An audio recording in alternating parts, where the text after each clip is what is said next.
कल रिजल्ट आए, बहुत ही धमाकेदार रिजल्ट थे और उसके बाद फॉलो अप बाइंग भी आई। पीएनबी ने एक्चुअली अगर आप देखें सेक्टर वॉचर्स को बहुत ज़्यादा अचंभित किया है लास्ट कुछ क्वार्टर्स में, जिस हिसाब से नंबर्स बदलते चले आए। इस समय 50 रुपये के ऊपर।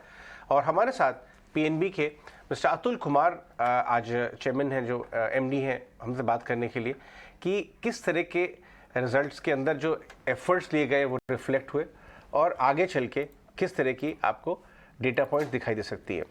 अतुल जी, सबसे पहले आपकी रिकवरीज के बारे में बात करते हैं। कुछ लोगों को लगता है कि वो थोड़ी एलिवेटेड है, 1900 करोड़ हाई आई इस बार। अगर आप बता सके पूरे साल की क्या टारगेट आपने रिकवरीज पे रख रखा है? धन्यवाद। अगर आप देखें हमारा जीएनपी नंबर दिसंबर 21 में इट वाज 12.88%, जो घट के 9.76% रह गया है। Similarly the net NP number which was 4.90 in December 21 is reduce to 3.30 और प्रोविजन कवरेज रेशो भी जो 81% के आसपास होता था दिसंबर 21 में इंप्रूव होके 85% हो गया है। इसमें ये बताना चाहूंगा कि रिकवरी हमारा जो बहुत फोकस एरिया है। अब क्वार्टर बाय क्वार्टर अगर रिकवरी देखें लास्ट 3 क्वार्टर की, जून में ये 7,057 करोड़ थी, जो बढ़ के सितंबर में 8,500 से भी ज्यादा हो गई। ये दिसंबर क्वार्टर में 6,000 से ऊपर थी। मेन चीज इसमें हम ये बताना चाहूंगा कि we have reach such a situation की जहां पे हमारी रिकवरी जो है एडिशन से ज्यादा है। जनवरी क्वार्टर में एडिशन वाज 6,500, सितंबर में ये घट के 6,000 करोड़ से भी कम रह गई और जो है दिसंबर क्वार्टर में ये 4,000 करोड़ के आसपास है। तो हमारी जो गाइडेंस थी लास्ट टाइम, जो हमने गाइडेंस दी थी कि हमने कहा था कि हमारा जो ग्रॉस एनपीए 9.5% होगा मार्च 23 तक, क्योंकि अभी ये 9.76 हो गया है, तो we are revising our guidance कि ये 9 के आसपास होगा मार्च 23 में। सिमिलरली नेट एनपीए की गाइडेंस हमने दी थी 3.50% होगा, 3.30% ये दिसंबर में आ गया, तो ये अराउंड 3% के आसपास रहेगा मार्च 23 में। राइट, बिल्कुल मिस्टर कुमार, लेकिन आपके नंबर्स में जो एक और कंपोनेंट दिखा वो प्रोविजंस का था और वो अभी भी काफ़ी एलिवेटेड दिख रहा है। इस बारे में भी आप थोड़ा सा हमें आइडिया दें कि कहाँ से ये स्ट्रेस आ रहा है, क्यों प्रोविजंस हाई रखने पड़ रहे हैं और कब तक जारी रह सकता है एलिवेटेड लेवल्स? प्रोविजन को अगर आप देखें तो जून क्वार्टर में ये ज्यादा था, इस साल में 4,814 था, 2.46 क्रेडिट कॉस्ट थी हमारी। सितंबर में ये घट के 3,555 रह गया, जो अराउंड 1.76% आता है।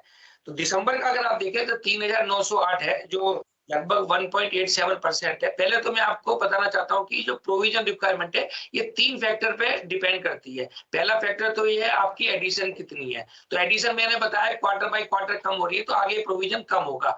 दूसरा ये है कि एजिंग प्रोविजन, जो आपका जो पहले एनपीए हुए, तो एजिंग प्रोविजन में मैं बताना चाहूंगा कभी कभी जो अकाउंट D1, D2, D3 में है, अगर उसमें सिक्योरिटी की वैल्यू घट जाती है तो जो अनसिक्योर्ड एक्सपोजर बचता है उस पे पूरा जो है 100% प्रोविजन बनाना पड़ता है। जबकि अगर आप देखें तो 25%, 40% और 100% का नॉर्म्स है आपका D1, D2 और D3 में। तो ये रीजन ये है। तो मैं समझता हूं कि जो प्रोविजन रिक्वायरमेंट है वो काफी अभी, क्योंकि 85% हमारा जो है प्रोविजन कवरेज रेशो है, तो ये जो आने वाला समय है उसमें हमारी जो एजिंग प्रोविजन भी कम होगी और एडिशन जो मैंने आपको बताया कि तीनों क्वार्टर में कम हुई है, तो इससे हमारा प्रोविजन जो है और कम होगा। तो अभी हमने समझते हैं कि ये आखिरी क्वार्टर है, इसके बाद हमारा प्रोविजन की रिक्वायरमेंट कमी होनी चाहिए। दिस साल की जो गाइडेंस है क्रेडिट कॉस्ट की अराउंड 2% रहेगा for whole of the year and 1.5% रहना चाहिए 23-24 में। गोयल साहब, आपकी जो लोन ग्रोथ है वो तो काफ़ी स्ट्रॉन्ग है और FY23 के अंदर जो आपने गाइडेंस दी थी वो करीब दी थी 12% के आसपास की। अभी जरा इस पे आप बताएंगे कि अभी उतनी है या फिर इसमें कुछ चेंजेस करना चाहते हैं गाइडेंस वगैरह में?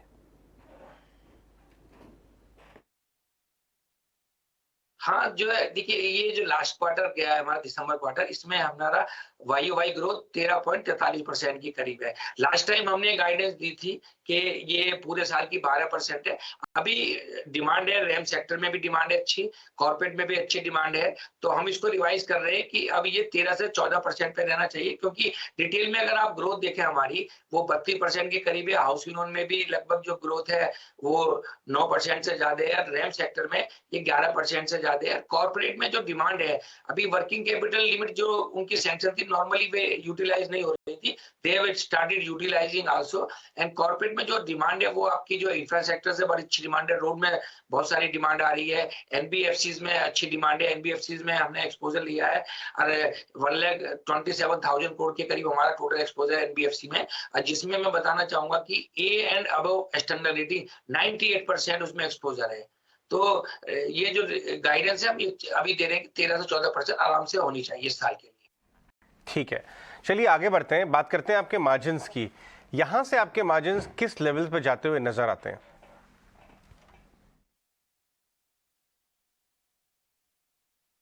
ये अगर आप देखें तो लास्ट ईयर ये 3% था, जो बढ़ के 3.30 हो गया है। आपका क्वेश्चन सही है, क्योंकि कुछ लोन ऐसे होते हैं जो जैसे लगभग हमारे जो 35% लोन है जो डिपो से लिंक थे, तो वो इमीडिएटली रिप्राइज हो गए। हालांकि डिपॉजिट में भी रेट ऑफ इंटरेस्ट बढ़ा है, वो ग्रेजुअली उसका इम्पैक्ट आता है। तो इसलिए हम गाइडेंस जो है पिछली बार हमने दी थी कि हमारा निम जो है 2.80 से 3 के बीच में रहेगा, तो अभी ये 3.30 हो गया। तो जो इस साल की गाइडेंस है वो हम दे रहे हैं कि हमारा जो निम है अराउंड 3% के आसपास रहना चाहिए। ऑलराइट अतुल जी, बहुत बहुत शुक्रिया आज हमसे बात करने के लिए यहाँ ईटी नाउ स्वदेश पे।